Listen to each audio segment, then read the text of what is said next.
di umano para kay Presidente, that I will attest na hindi totoo. No?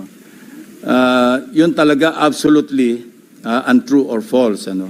Untrue or completely false.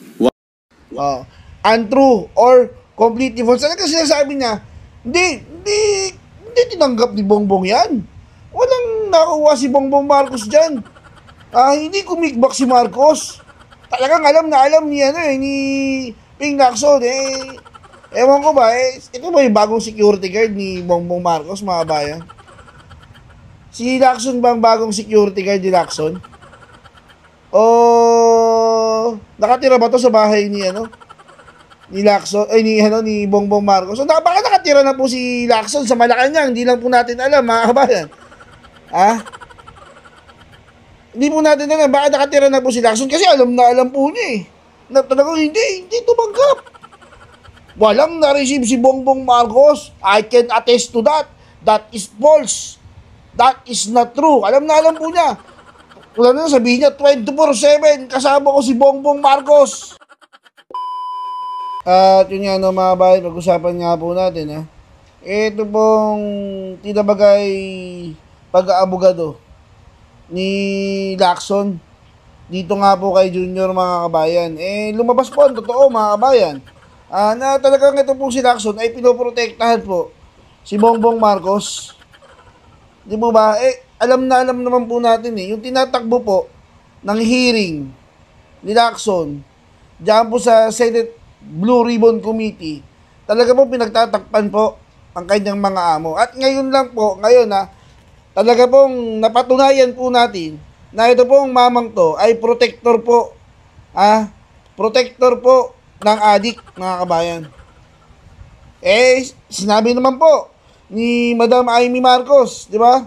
Na ito pong si Bongbong ay lulong na po sa pulburon. So ano pong tawag po doon? Adik po tawag doon, mga kabayan. At ngayon, pinoprotektahan po ni Lacson. So sino po ang protector? Ang tawag po kay Lacson, protector ng adik, mga kabayan. Paano po natin napatunayan na si Lacson po ay protector? Mantakin niyo po, mga kabayan. Pinapalabas po ni Lacson na ito pong si Bersamin ay tumatrabaho nang hindi po alam ni Pangulong Bongbong Marcos. Dahil napangalanan po ito ni Saldico dahil napangalanan po si Bersamin ni Saldico, ang sinasabi po ni Lacson, itong si Bersamin, pumirma o umakto bilang on behalf of the President. Ibig sabihin po nun,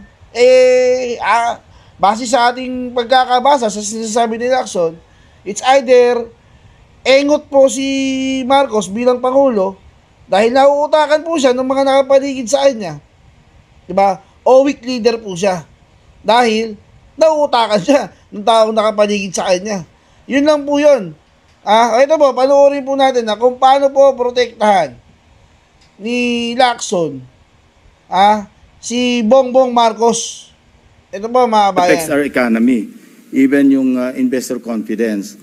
I have it on good information that yung announcement na ginawa, yung statement na ginawa ni ex-congressman Saldico, na nagbintang siya na 100 billion, sinasabi niya na utos daw ng Pangulo na isingit sa BICAM.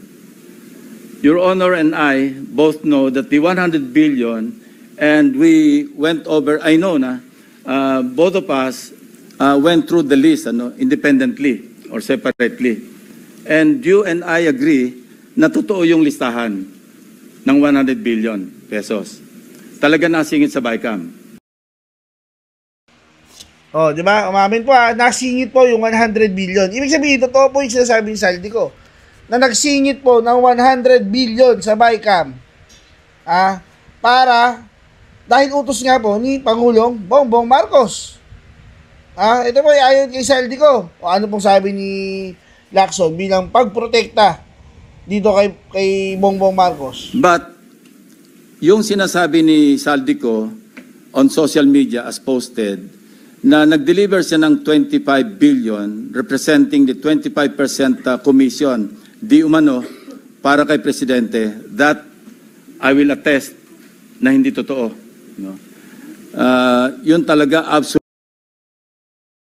I will attest. Ibig sabihin, aking pinatutunayan na ang sinasabi ni Saldico ay hindi totoo. Ano ebidensya mo, sir? Sige, ito. Untrue or false. Untrue or completely false. Untrue or completely false. Ano kasi sinasabi niya? Hindi tinanggap ni Bongbong yan. Walang nakuha si Bongbong Marcos dyan. Hindi kumikbak si Marcos. Talagang alam ni Ping Lacson. Ewan ko ba, ito ba yung bagong security guard ni Bongbong Marcos, mga bayan? Si Lacson ba ang bagong security guard ni Lacson?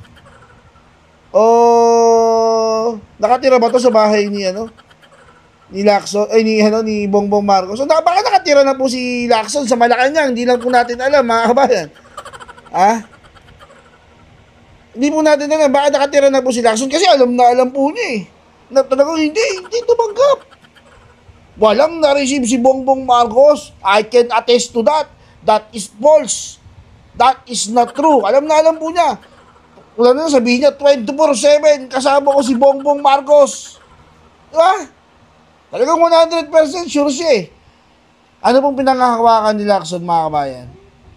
Ano pong pinangahawakan ni Lacson? Why?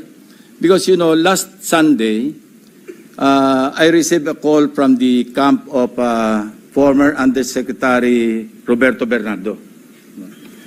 Ang sinasabi niya, noong nakita niya si Saldico sa social media na nagsasabing merong 100 billion di umano inutos ng Pangulo na isingit sa BICAM, napag-alaman ko from Undersecretary Bernardo na may mga tao sa Malacanang, not the President, not authorized by the President, who misrepresented him.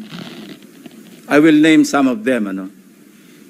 Undersecretary Adrian Bersamin. He name-dropped the President. Di ba, mga bayan?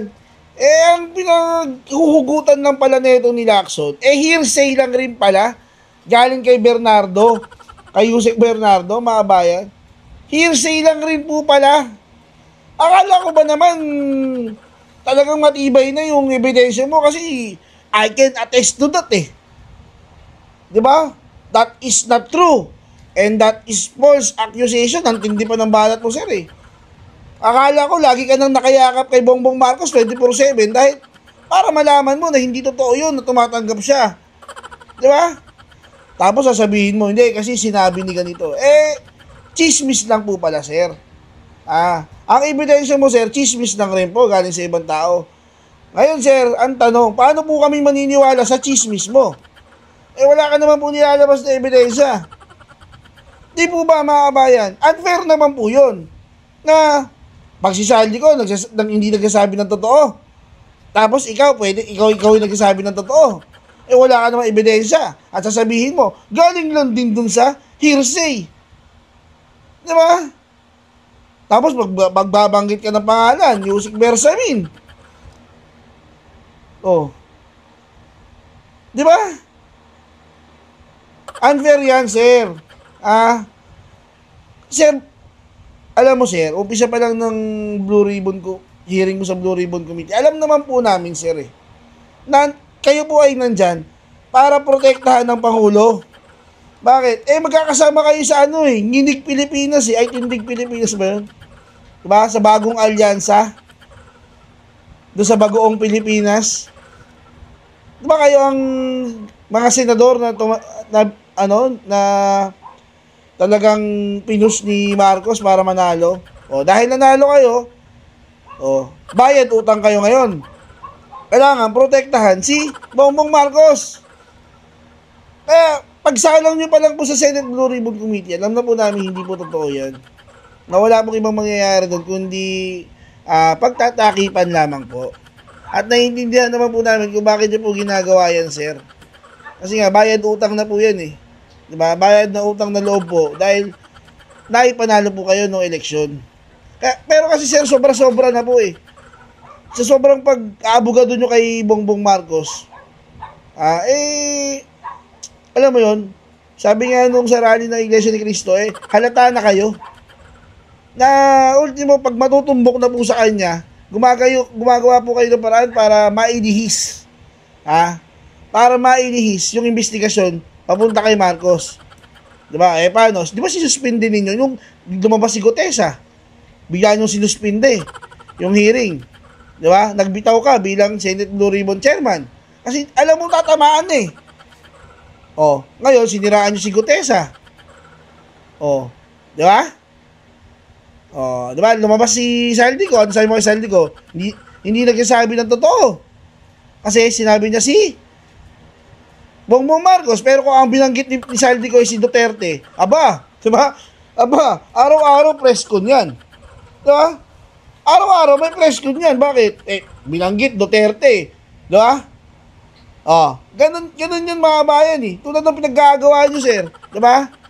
Nung sinasabi po ninyo na si Marcoleta, protector ng mga Diskaya, araw-araw interview, di ba, sir? Araw-araw interview. Siyempre, kaya nga protektahan si Marcos eh. Kahit madaling araw, magpapa-interview ka, sir eh. Di ba? Kulang na lang, habang kumakain ka, habang tumatay ka, nagpapa-interview ka. Paprotektahan lang si Marcos. Tulad ng ginagawa mo ngayon, sir, di ba? I can attest to that. Sasabihin mo pa, that is false accusation and not true. Tapos mamulat-mulat namin, sir. Ebidensya mo galing sa hearsay. Di ba? Ang tawag sa'yo, chismosa. Di ba? Hindi pwedeng chismoso, sir. Kasi pag chismoso, pang lalaki lang yun. Pag chismosa, may bali-balita, sir, Hindi ko na lang po itutuloy, pero, di ba? Kaya nga may tumatawag po sa inyong Pinky. Kasi, di ba? Ewan natin. Pero yun na sir. Paano naman, diba? Chismosa ka, sir. Di po ba? Tuloy natin, para mapakinggan. Undersecretary Adrian Bersamin. He name-dropped the President, making Saldico believe na utos ng Pangulo na ipasok sa BICAM yung insertions na 100 billion. Now, Yusek Trigib Olaybar.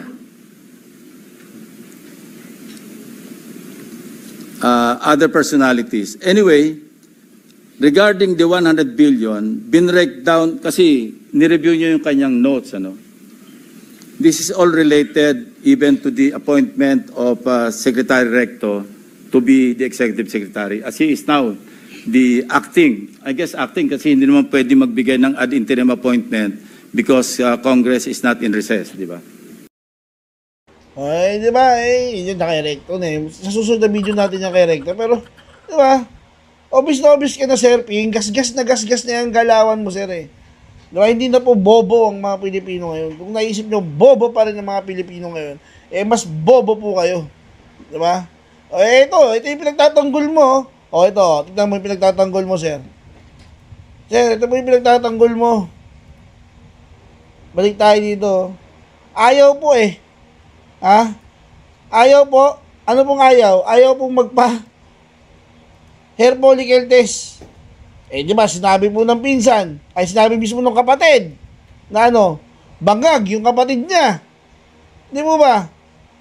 Di ba, kasasabi lang, bangag daw yung kapatid niya, pati yung asawa, pati yung anak, sinasabay daw sa almusal. Sinasabay daw sa almusal yung, yung pulburon. Mabalita mo, sir, di ba? Sasabihan na po siya, hair follicle test na siya. Ano po sabi ni Junior? Hindi ko na nawala Ano po sabi? May sinabi po hindi, ito. May sinabi po, mga kabayan. Ano po sabi? Ayan po. Galing din po ito kay Madam Claire yata Hindi ko na makita, mga kabayan. Pero, may balita dito na si Bongbong Marcos daw po, hindi po papalag. Hindi po papalag doon sa hamon na magpa-hair follicle test po siya. Imbis na sabihin niya, hindi, para matapos na to. Sasabihin ng kapatid ko, bangag ako eh. Sasabi ng kapatid ko, bangag ako, hindi totoo yan. Magpapa-hair follicle test kami buong pamilya. Imbis na ganun po ang sabihin, ano po? Ay, hindi. Hindi nyo ako mapipilit. Hindi nyo ako mapipilit magpa-hair follicle test. Diba? Ano pong ibig sabihin po noon, mga kabayan? Alam na this. Diba? Kaya sasabi ko po sa inyo, hindi na po bobo ang tao ngayon. Kung sa tingin nyo po, bobo pa rin ang tao ngayon, bobo po kayo. Hindi na po. Kanino na po, nag-iisip ng taong bayan ngayon. Hanggang dyan na lang po muna, na mga kabayan. At huwag nyo kakalimutan mag-hit ng like at subscribe sa ating channel. At hanggang sa muli, paalam.